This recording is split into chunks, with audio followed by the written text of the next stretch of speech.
Por enquanto foi identificado um homem da moto vermelha que abandonou o capacete, inclusive no local do crime, e fugiu em direção à cidade de Santo André, no ABC Paulista. Ele já foi identificado. Existem alguns casos na polícia que a gente pega que acabam marcando, de certa maneira, a nossa carreira. E teve um caso em específico que me marcou bastante, e é esse caso que eu quero mostrar e contar aqui pra vocês. E esse foi um caso que me marcou por conta de duas coisas. A primeira coisa foi porque foi um crime pesado, foi um crime de latrocínio, roubo seguido de morte, na véspera do Natal. E a segunda coisa é que nós, por meio do nosso trabalho de papiloscopia, nós conseguimos rachar esse crime. E que, infelizmente, pessoal, eu vou falar para vocês a realidade aqui. Não é sempre que por meio do nosso trabalho a gente consegue rachar um crime, a gente consegue saber quem foi o autor. Mas digo para vocês que esse trabalho de papiloscopia, ele funciona e funciona muito bem quando a gente consegue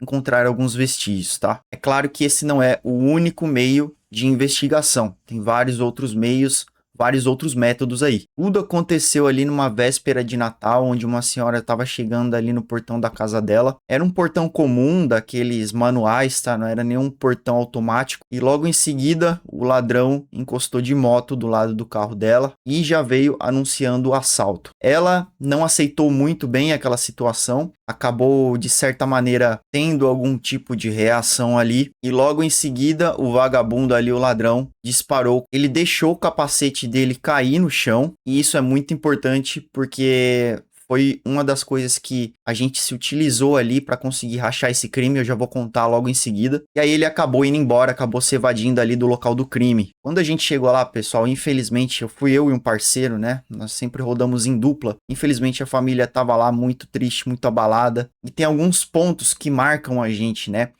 Fora do que eu já falei aqui, a família, quando ela tá no local, a gente tem uma empatia maior, né? A gente conversa com os familiares, a gente tenta acalmar.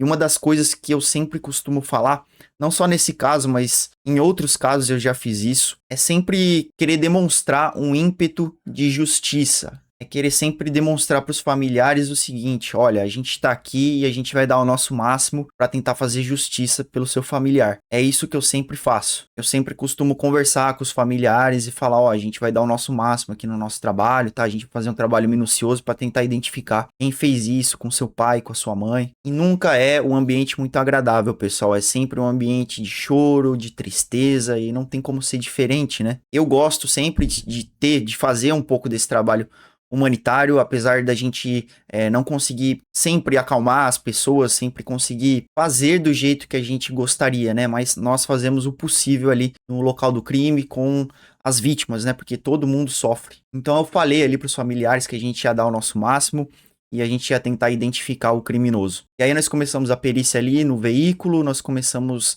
a buscar por mais materiais, mais coisas que pudessem nos ajudar a desvendar esse crime aí, né? O criminoso praticamente não encostou no carro, ele só encostou ali do lado do carro, com a moto mesmo, em cima da moto, e anunciou o assalto. Então não tinha muita coisa ali, infelizmente, pra gente periciar na nossa área, né? Porém, no momento que ele efetuou o disparo, o capacete dele acabou caindo. Na verdade, ele acabou tirando o capacete. Não sei se foi por conta do sangue, não sei o motivo pelo qual, se ele se desesperou, ele deixou o capacete cair do lado do carro. Quando eu vi aquilo, pessoal, quando eu vi aquele capacete no chão, eu pedi para Deus na hora: Deus, por favor, faça com que esse material seja a nossa prova. Faça com que esse capacete seja a ferramenta que a gente vai usar para rachar esse crime, pessoal. E foi o capacete. A gente começou a periciar o capacete, tinha muita marca nele, né? Até porque o cara, ele encosta o tempo inteiro na viseira, ele tira, ele coloca, e foi ali que a gente conseguiu identificar o ladrão, o vagabundo, o latrocida, né? Eu não sei no que vocês acreditam aí, tá? Eu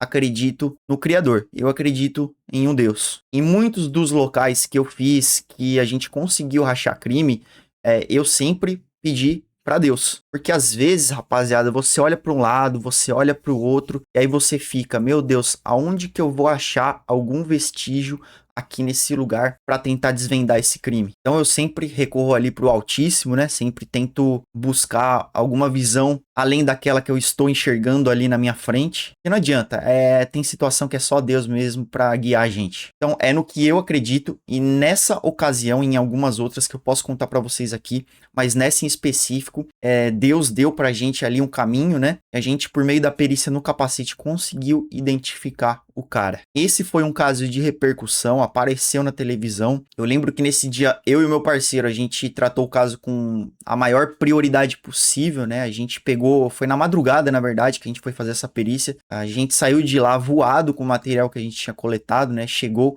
na nossa sessão lá para fazer análise e no mesmo dia o pessoal falou, ó, parabéns, vocês fizeram a coleta perfeita aí, a gente identificou quem foi o autor.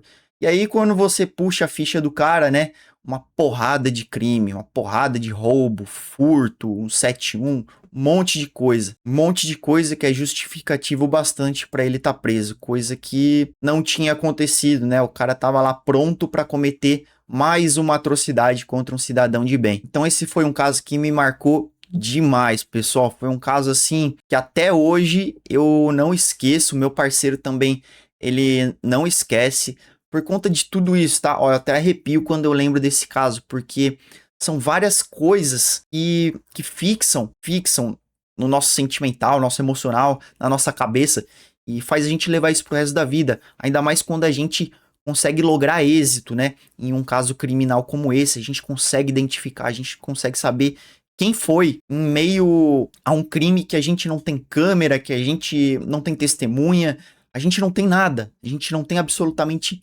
nada. E aí junta a questão da família que estava ali do lado, né? E você acaba conversando com a família, tentando acalmar, tentando falar que você vai dar seu máximo. Aí no final você pede para Deus, Deus te dá uma direção ali e você consegue achar aquele crime. Cara, isso é um negócio, é uma sensação assim que eu não consigo descrever para vocês, tá? É uma sensação, rapaziada, que eu acho que você não consegue sentir, você consegue até sentir em poucos trabalhos que você vai fazer na sua vida, tá? Que não tem como comparar um tipo de trabalho desse, onde você tá lidando com uma vida que foi perdida, com algum outro trabalho, né? Isso eu sei, eu tenho total discernimento disso. Mas assim, cara, a sensação de você ser útil, você se sentir útil quando você consegue fazer isso, quando você faz um ótimo trabalho e você consegue identificar um criminoso, cara, não tem preço. Teve um outro caso também que eu posso contar depois pra vocês, é que esse vídeo aqui foi bem específico, né, num caso que me marcou, mas teve um outro também que foi numa pizzaria, era uma pizzaria bem pequenininha de família, e os vagabundos entraram e anunciaram o assalto, né? E o senhorzinho lá foi pra cima, pegou o facão, atiraram nele e ele veio a óbito. E a família tava lá também, cara. E a gente falou, eu falei a mesma coisa pros filhos. Eu falei pros filhos, olha, a gente vai fazer o melhor trabalho que a gente pode fazer aqui. A gente vai tentar identificar quem fez isso com o pai de vocês. Rapaziada, mais uma vez identificamos. Então assim, são esses e vários outros crimes que são muito parecidos com o que eu contei aqui pra vocês e acabou me marcando bastante, tá? Como eu disse, é uma sensação assim inigualável quando você consegue obter um resultado no local de crime. É uma sensação gigantesca de utilidade, cara, de fazer a diferença de verdade para a sociedade, fazer o bem de verdade, sabe? Então assim, se você tá procurando uma profissão que você quer se sentir útil, que você quer ter aquela vontade de ir pra cima, de rachar crime, meu irmão, vai na fé. Esse é o caminho certo, tá? Esse é o caminho certo, eu garanto pra vocês. Tem gente que hoje em dia aí tá em alguns empregos, alguns trabalhos que não se sente útil, sente que só tá batendo ponto ali todo dia, tá recebendo o salário no final do mês e daqui a pouco tá, tipo, beleza, e agora? Né? E agora? Eu acho que a essência da vida do homem é isso que eu falei aqui pra vocês. A essência da vida do homem e da mulher também é não ser apenas só mais um número aí na sociedade, né? Mas ser um número que vem pra somar. É um número que tá vindo ali pra fazer a diferença. Se vocês gostaram desse conteúdo aqui, pessoal, deixem o like, se inscrevam aí no canal, ativem o sininho das notificações e deixem sugestões aqui abaixo, tá? É muito importante para eu estar fazendo mais vídeos aqui para vocês, assim como aqueles vídeos que eu acabei criando aí sobre um dia de plantão comigo, para eu sempre estar trazendo o melhor conteúdo aí para os senhores, beleza? Até o próximo vídeo então, obrigado por ter assistido aí, tamo junto e forte abraço.